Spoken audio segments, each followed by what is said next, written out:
Eita, Jordan Peele que mata a gente do coração, hein?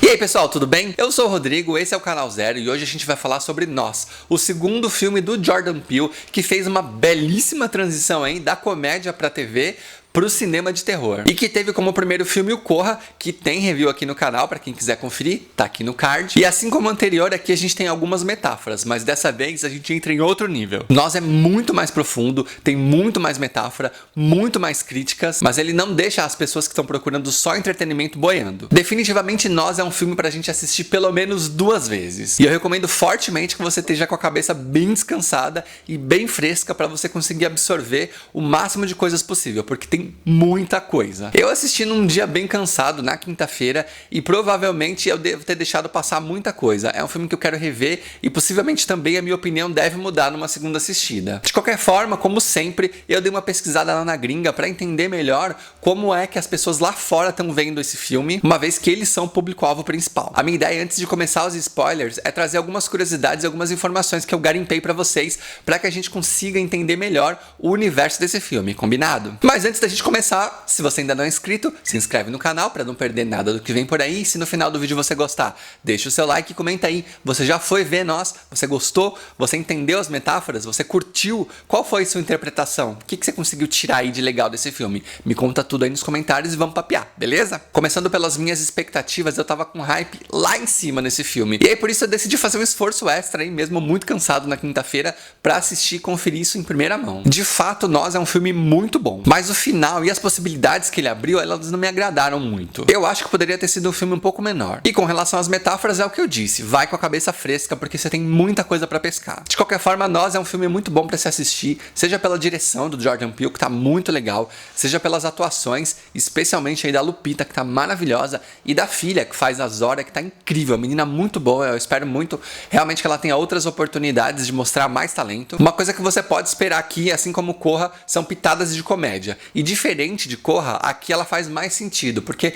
é numa situação de estresse que o marido começa a soltar umas piadas e umas conversas mais engraçadinhas. Diferente de Corra, que a gente tinha aquele amigo que parecia muito marcado no filme, né? Sempre que tinha comédia, ele aparecia na garantia de comédia. Esse a gente consegue mesclar um pouco mais. Eu achei mais interessante, mais bem aplicado. Comparado a Corra, o Nós é um filme de proporções bem maiores. Para vocês terem uma ideia de comparação de orçamento, Corra foi feito com 4,5 milhões e Nós foi feito com 20 milhões. E lá no Rotten Tomatoes, a avaliação de Nós tá bem alta também, 95%. Mas o público tá avaliando com 71%. Ou seja, ou o público não pegou muita mensagem, ou o filme não tá agradando tanto assim. Isso acontece normalmente, tá? E se você quer saber mais como funcionam as métricas do Rotten Tomatoes, também tem vídeo aqui no card. E algumas entrevistas que o Jordan Peele deu, ele falou que, diferente de Corra, aqui ele não queria falar muito sobre racismo. As críticas aqui são outras e o foco dele é falar que nós somos ameaças pra nós mesmos, entre outras coisas. E aí, antes da gente ir pros spoilers, uma última informação muito legal que eu encontrei na internet. Antes de começar a gravar, ele deu uma lista de 10 filmes pra Lupita e os outros atores assistirem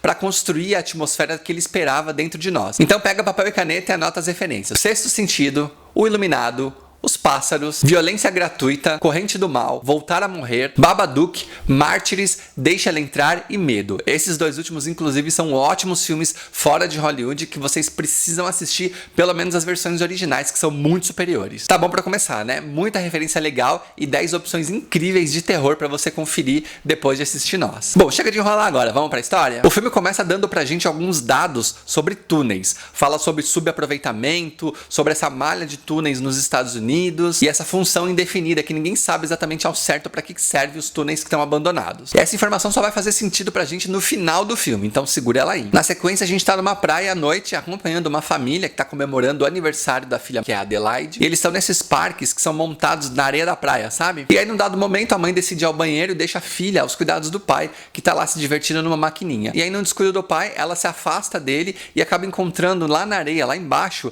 uma casa de espelhos. Só que antes disso, ela passa por um cara que tá segurando uma placa escrito Jeremias 11:11. E eu vou poupar você de ir lá no Google procurar, tá?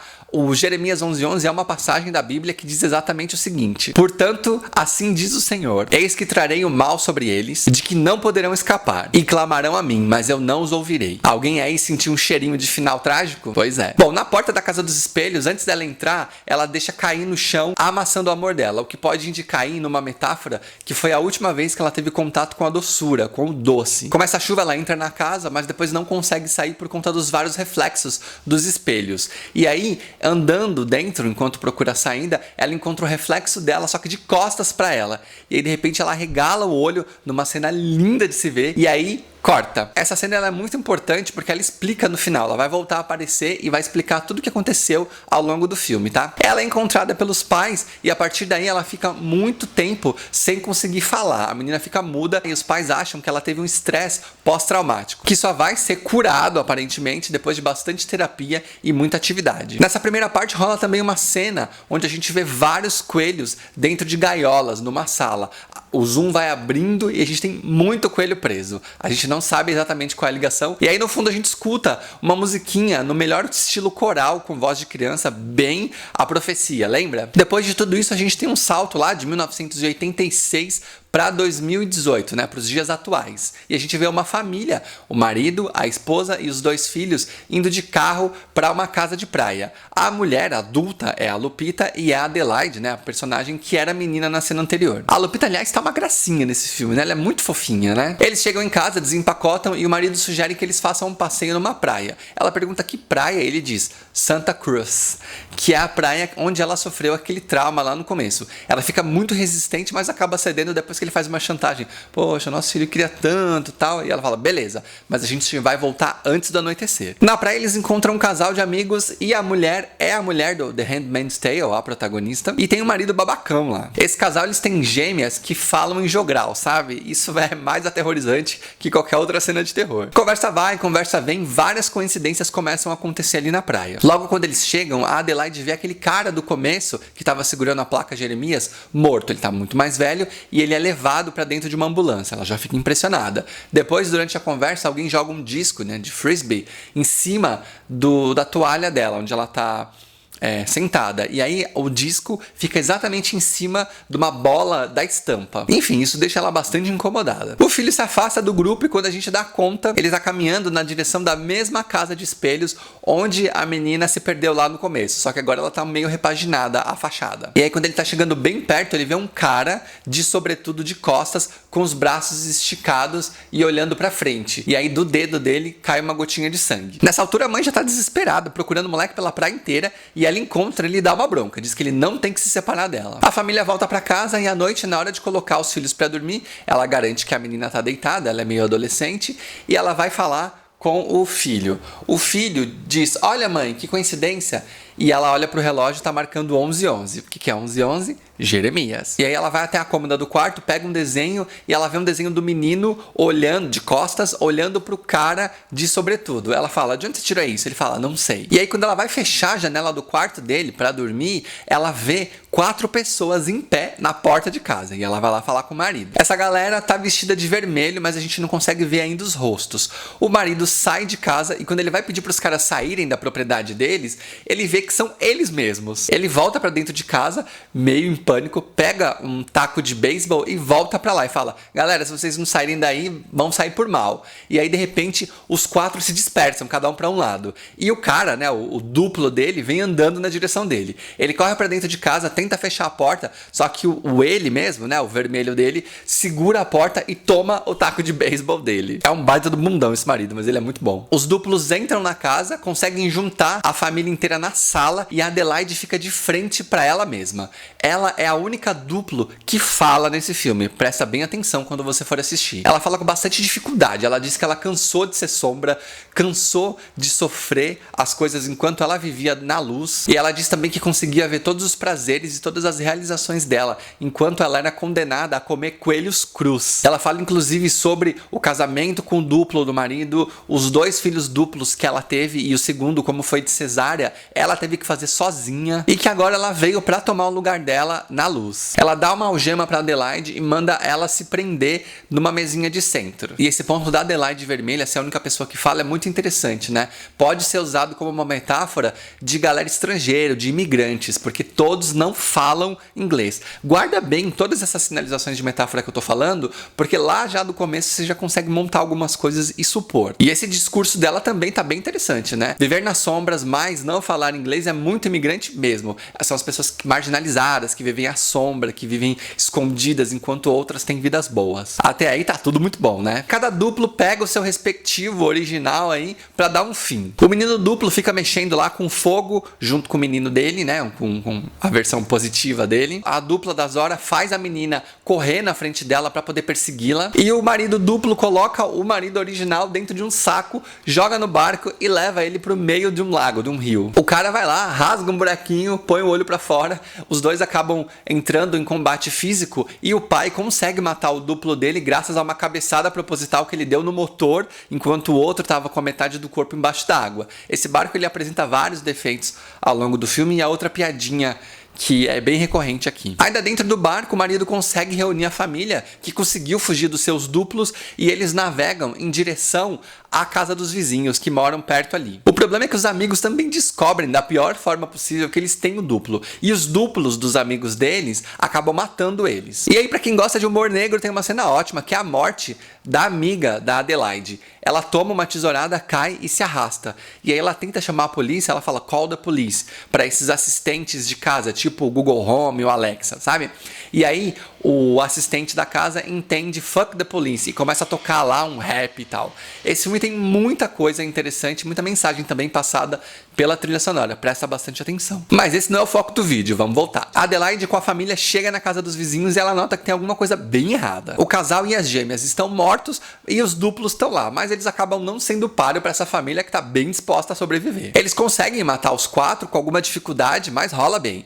E aí eles pegam a chave do carro dos vizinhos para poder fugir. Só que antes de sair, eles assistem uma reportagem onde a gente vê que tá rolando aí várias pessoas sendo assassinadas por pessoas vestidas de vermelho. E tem uma galera de mão dada fazendo uma linha gigante, que a gente ainda não sabe o que é. Com a chave na mão, a família entra no carro e a Zora, a adolescente, entra e fala: eu vou dirigir, porque o pai tá com a perna machucada por conta do confronto. E olha você como tá a mãe. A mãe nega, eles começam a discutir lá, até que a gente vê a dupla da Zora em pé lá na frente do carro. Não dá tempo de conversar, né? A mãe entra no banco de trás, a menina acelera em direção da dupla pra atropelar mesmo, só que a menina pula em cima do carro. E aí o pai, tonto, abre o teto solar pra dar uma olhada e quase toma uma tesourada. Eles freiam, a menina vai e vem, não sei o que, até que a Zora dá uma freada com tudo e joga a dupla dela pra muito longe. A mãe sai do carro pra checar se tá tudo bem e a menina tá pendurada numa árvore agonizando. Ela espera até a menina morrer, volta pro carro e fala: tudo certo.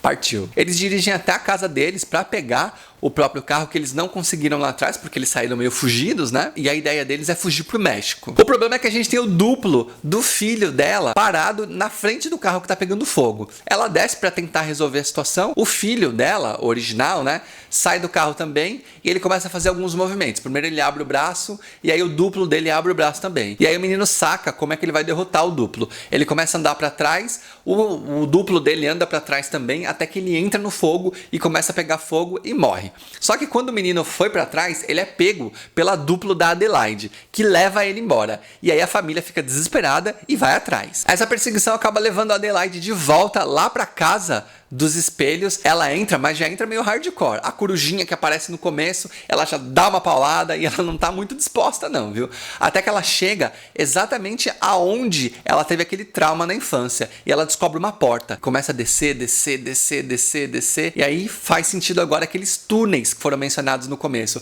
Eu achei que inclusive me lembrou muito Silent Hill 4. Quem jogou vai saber e deve ter na memória isso. É muito legal. Ela desce, desce, desce, anda por uns túneis muito estranhos que parecem parecem muito facilities, né? Lugares de exército abandonado e tal, até que ela chega numa escada rolante dourada. Isso é muito, muito tenebroso. Ela desce, no final ela dá naquela sala onde a gente tinha os coelhos do começo, só que os coelhos agora eles estão todos soltos. Passeando por lá, ela vê vários duplos, umas pessoas tipo zumbis, de cabeça baixa, não sei o que, vivendo nas trevas mesmo, e ela encontra a Adelaide dupla. As duas começam a se enfrentar e a gente começa a conhecer muita coisa do filme. Essa é uma parte que eu achei que é um ponto baixo do filme, porque ficou muito expositivo. A gente sabe de boa parte da história porque a outra tá contando pra gente. A gente fica sabendo, por exemplo, que os duplos foram criados por alguém, que eles chamam de eles, mas a gente não sabe exatamente quem são. A vermelha diz, eles conseguiram duplicar todos os corpos, mas não conseguiram colocar almas. As duas seguem aí se enfrentando, né, e lutando até que a Adelaide consegue matar a vermelha dela. E aí, antes de morrer, ela assovia a musiquinha da Dona Aranha, o que joga a Adelaide direto nas memórias dela, ou seja, ela já lembrou de algumas coisas que a gente vai saber daqui a pouquinho. Com a dupla morta definitivamente, ela encontra o filho escondido no armário e os dois saem do túnel. Quando eles saem, eles encontram as pessoas todas de mão dadas na praia, e isso aciona um gatilho na cabeça da Adelaide, que lembra quando ela estava assistindo televisão lá em 86, que ela viu uma ação social para arrecadar fundos para acabar com a fome. Ela também se lembra da cena inicial, quando ela entrou na casa e ela deu de cara com o reflexo dela de costas. O que acontece? O reflexo na cena completa vira de costas, segura o pescoço dela, ela desmaia e a menina, ela mesma, né, puxa ela pra dentro e troca de lugar. Ou seja, a Adelaide que a gente tá vendo no filme inteiro não é a Adelaide original, mas o duplo dela que tá vivendo a vida dela. Então, nada de trauma. Ela ficou sem falar justamente porque ela estava aprendendo a falar e a se comportar. Olha só isso. Ciente de quem ela é, a Adelaide volta pro carro e eles começam a dirigir. E aí ela troca olhares com o filho, que olha para ela e pela primeira vez vê a mãe de verdade. Ele sabe exatamente quem é a mãe dele. Isso me lembrou bastante Espíritos 2, com a diferença de que lá ela sempre soube que ela não era ela, mas a própria irmã. Lá a gente que tinha sido feito de trouxa, que ela também foi. O filme termina com eles dirigindo, a câmera vai se afastando e a gente vê essa fila enorme, né? Essa corrente humana enorme de pessoas de vermelho, de mãos dadas ao redor dos Estados Unidos. E aí, fim. A gente não tem mais explicações além disso, e o que faz com que a gente saia do cinema com uma vontade imensa de discutir e de especular, o que é muito bom. A gente não consegue afirmar com 100% de certeza o significado exato das metáforas. O próprio Jordan Peele disse que quis fazer uma metáfora bem universal para que as pessoas pudessem interpretar da forma